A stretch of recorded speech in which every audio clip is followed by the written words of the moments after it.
Oh, hello, this is Tak Chung from Walk with Tak. Welcome to my YouTube channel. If you enjoyed this video, please like, subscribe, and share. Please feel free to write to me at walkwithtak@gmail.com if you have any question regarding to this video or any other videos that I've posted in the past. If you have any video that you would like me to make, please let me know. I'm looking forward to hearing from you. Over the years, I find curry is probably one of the most difficult dishes to cook because with curry, you will not know the outcome until when it's all done, and by that time, you already have put in a lot of time. However, my wife loves curry, and for this reason, I always try to make the curry the way how she likes it. Now, one of the most important ingredients in a curry is carrot. Well, the main reason is that she loves carrot, so I always make sure that I put plenty of carrots in the curry. However, carrot also play a very important role because the sweetness of the carrot. The next important ingredient is potatoes. I'm going to explain later why potato is so important, and the texture of potato play a critical role.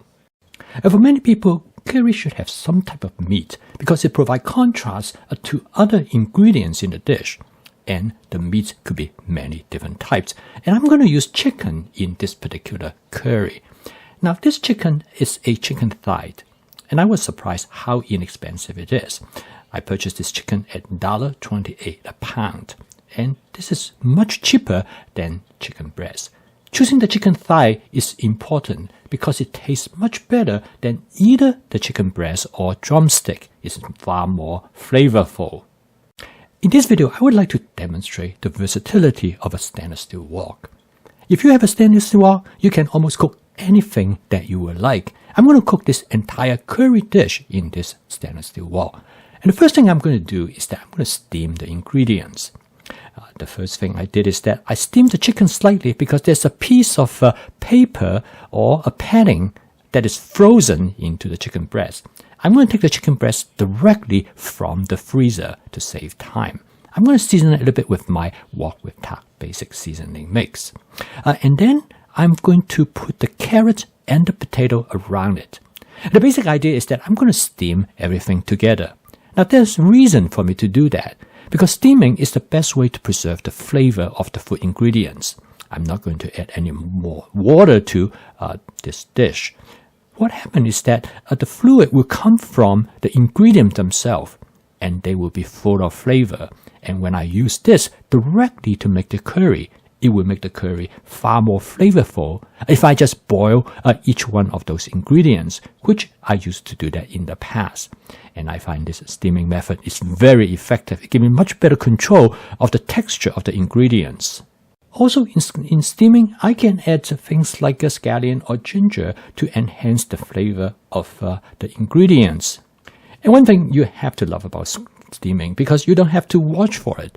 All you have to do is to turn the burner to low and the water simmer gently and you're all set to go.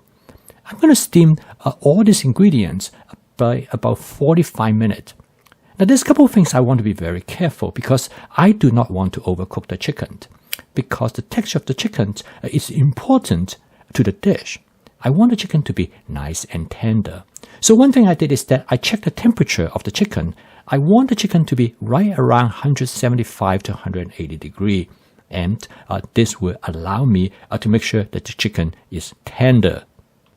This meat thermometer is truly a lifesaver because with that, I can accurately determine the doneness of the chicken. In the past, I have to cut a piece out and try it, but with this meat thermometer, it will allow me to know exactly how much I have cooked the chicken. Now the chicken temperature reached right around 175 degrees, and they are perfectly in terms of their texture. So I'm going to set them aside. I'm going to let them cool, and I'm going to cut the meat off from the chicken thigh. Now, the potato and the carrot is not as critical, but I want them to be soft, and they seem to be at the texture that I want as well. So I'm done. So the total time for steaming the carrot, the potato, and the chicken is about, I would say, somewhere between 45 to 50 minutes. After I let the chicken to cool, I put on a pair of kitchen rubber glove, and I'm going to use a knife to cut off the meat. And it's really easy to do. As you can see, the meat come up the bone very easily. The meat is not overcooked at all. It's just cooked just perfect, at least for my own preference. This is a good way for me to get the meat off the chicken. And the steaming definitely is a preferred way, almost in any other way that you want to do it. Okay, now I'm ready to put the curry together. The first thing I'm going to do is that I'm going to dice up some onion because I want to saute some onion. Onion go very well with dishes like this. I think it's always good to have some onion on hand. For making spaghetti sauce, making chili, onion is really handy. You can use almost any kind of onion that you would like. And next, I'm going to use some pepper. Actually, this is assortment of pepper, including jalapeno pepper, some banana pepper, and this pepper was given to me by my neighbor. And I have quite a bit of them, so I'm going to cut them up and saute it with the onion. Now, I do not want the curry to be too spicy. So I'm going to remove the seeds from this pepper. I'm going to combine them together, basically create a pepper medley. Now to make it blend better into the curry, I'm going to put them into my manual food processor. And with a few pull, I'm able to get the pepper minced and in such a way that will fit much better with the curry. Okay, now I'm ready to put the curry together. As you would expect, the wok look very dry because the oil has been removed from boiling water in it. And that's why it's not suitable to use a carbon steel wok for steaming. Now I'm going to start cooking the onion. I'm going to use Evo or extra virgin olive oil, which is something I have been experimenting with. You notice that as soon as I put the Evo in it, it starts to smoke almost immediately because it has a low smoking point. So I put the onion as well as the pepper into the wok. Now what I want to do is that I'm going to saute the onion and the pepper. The Evo seems to work really well. Other than it has a lower smoking point, I just need to adjust the heat accordingly. Otherwise, I do not see a whole lot of difference from canola oil. So far, I think Evo is a viable choice for stir frying. The sautéing is important because it makes the onion flavor better. It extracts the flavor from the onion. It also will extract the pepper flavor. And by sautéing, you actually make the pepper less spicy. The dish will be more flavorful, but not as spicy. I add a little bit more Evo to make sure that I have enough oil in the bottom of the wok. And this is why the wok is so functional in cooking this dish. And next, I add the carrot, the potato, as well as all the fluid into the wok. Now the fluid is going to be very important to enhance the flavor of the curry. It will make the curry's flavor more complex. And this fluid will contain the flavor from the carrot, the potato, the chicken, as well as the flavor from the wok basic seasoning mix and the scallion. Now this will create a curry with a distinct flavor. When I taste the flavor of the liquid, I think it will make a great pot roast as well. I'm going to use a Thai curry paste, which is known as a yellow curry paste, made by a company called Misery.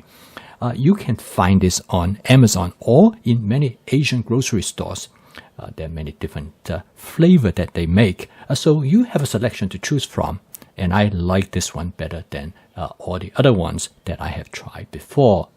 And next, I add 1 can of coconut milk, which is about 12 ounces. The coconut milk is characteristic of Thai curry.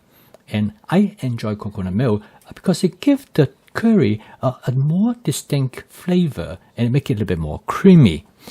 Okay, now I have everything in it. All I need to do is now to mix all the ingredients together. Now, I always find making curry challenging from the standpoint is that it's very difficult actually to make flavor adjustment while you're cooking it. Because curry, the longer you cook, the flavor will change. And sometimes the timing of how long you cook the ingredients is really important. Now, one of the most important aspects of making a curry from my personal standpoint is that you have to let the potato and the carrot to become part of the curry. So they melt into to form the sauce. I let it simmer for about somewhere between another 30 to 40 minutes. And then I add the chicken to it. Now the curry is almost done. I add the chicken at the very end because I really do not want to cook the chicken because I do not want to overcook the chicken. I want the chicken to retain the texture as the way after I steam them. So at this point, I'm just going to mix everything and the burner is turned to low. I'm going to let it simmer gently to warm up the chicken for perhaps about 10 minutes. Then the dish is ready to be served. I continue to do some additional taste testing. At this point, the flavor pretty much is already set. There's not a whole lot I can do other than adjust the level of saltiness. If I want it to be more salty, I will add a little bit more salt. And this is what makes cooking curry is such a challenging dish because I'm so used to stir frying, which I can make flavor change on the fly. With curry, you cannot. You better plan ahead. And experience is really important. So I admire people who can make a good curry. Okay, now the curry is done. Over the years, I have experimented with different curries, and I find that this one is the one that I like best. And at the end, I'm going to just garnish it with a little bit of scallions to give it a bit of a freshness to the curry. The curry turned out to be really good because the chicken has just the perfect texture. And I'm familiar with the curry paste with the yellow curry, and both my wife and I enjoy that flavor. Okay, I post a video each day to help you to make home cooking as part of your daily routine using my fast cooking system. And if you would like to learn more about my fast cooking system, please subscribe to this YouTube channel. So keep on cooking, and I will see you tomorrow.